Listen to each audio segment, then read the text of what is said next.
मी जे म्हणाले होते ते विसरलीस का? तू जर हिला सून म्हणून स्वीकारलं तर मी काय करेन हे तुझ्या लक्षात नाहीये का?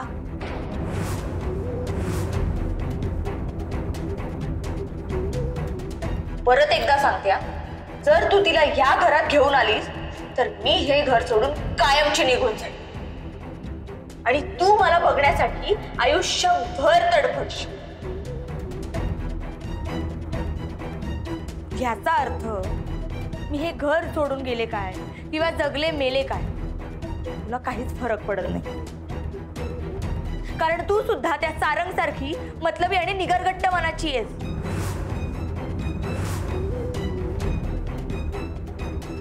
जशी तू तुझ्या वडिलांसारखी हट्टी, आडमुठी आणि माणूसघाणी असतं शिका। आई, ओरडायचं नाही, ओरडायचं नाही आता, ओरडायचं नाही। खूप ऐकून घेतलं मी तुझं। जाऊ दे म्हणते तो जास्तच करतेस, डोक्यावरच चढून बसतेस माझ्या। आणि आता धमक्या द्यायच्या नाहीत मला, कारण ह्याच्या पुढे तुझ्या धमक्यानं मी अजिबात भीक घालणार नाहीये।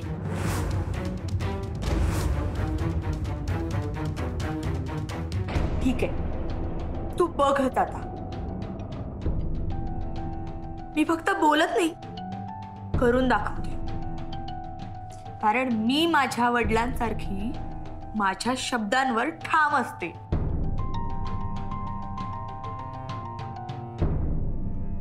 चालले मी घर सोडून।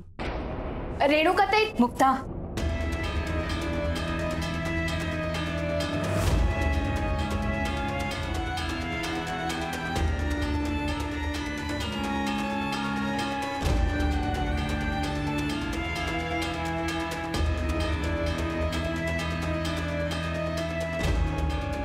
तुझी काळजी घ्यायला तुझे वडील आहेत, तुझ्यावर प्रेम करायला तुझे वडील आहेत।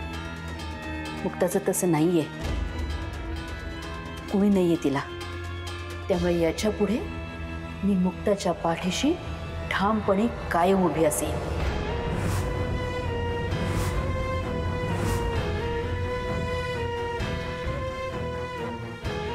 अगं तू आजपर्यंत हेच केलंस, मला कमी लेखलंयस आणि दुसऱ्यांचं कौतुक केलं।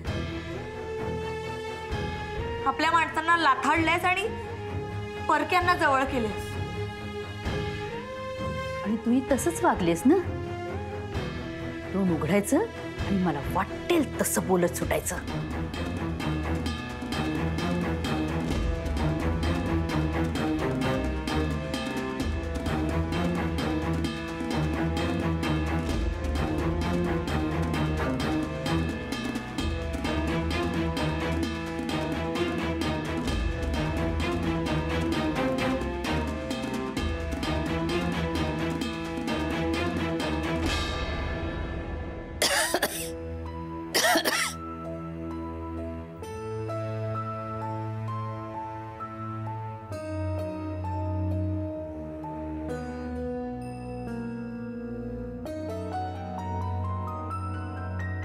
एवढं समज रामायण घडलं,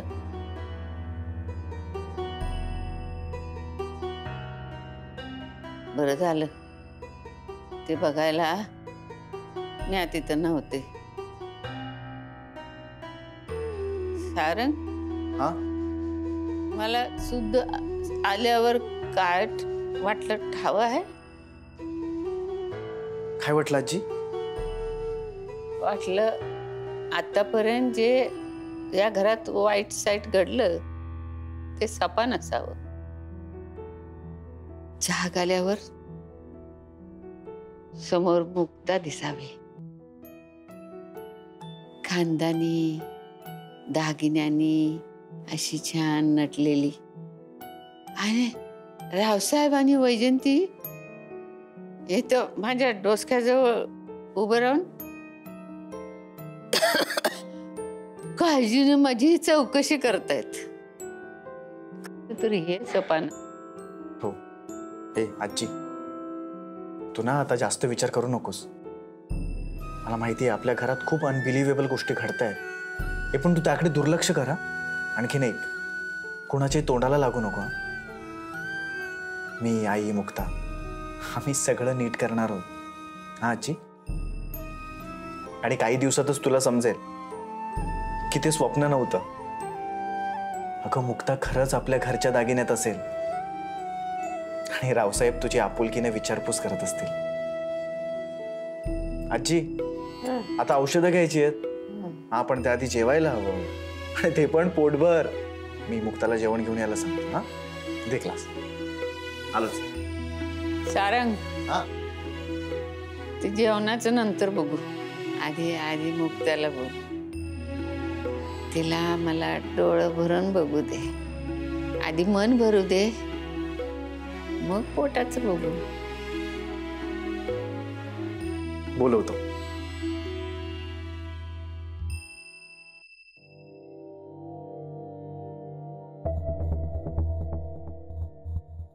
चालले मी घर सोडून. रेणुकाताई मुक्ता,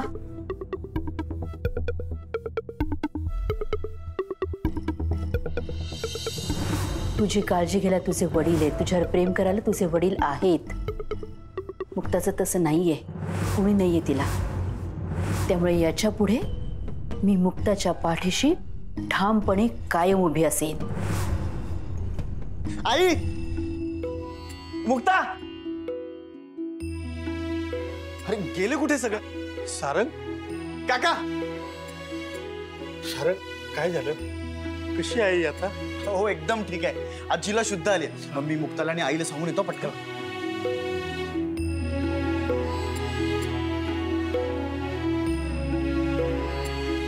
आई मुक्ता,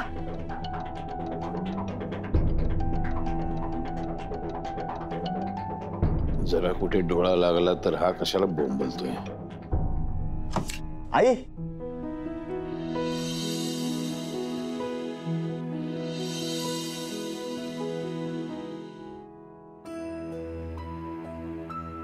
तुम्ही कशाला करता? मी आहे ना. नको ग, करते थोड्या वेळ आणि आराम केला तरी डोक्यातले विचार तर जायला हवेत ना. त्यापेक्षा काम केलेलं बरं. आणि असंही आता डोक्यात विचार येणार नाहीत माझ्या. कारण सारंगच्या आत्याने मोठ्या काळजीने दूर केलं ना मला. दागिने इतक्या व्यवस्थित सांभाळून ठेवले होते त्यांनी दागिने. आणि असंही इथून पुढे आता कुणी आरामही करायचा नाही. कारण आपल्या सगळ्यांना घराला घर पण द्यायचंय ना.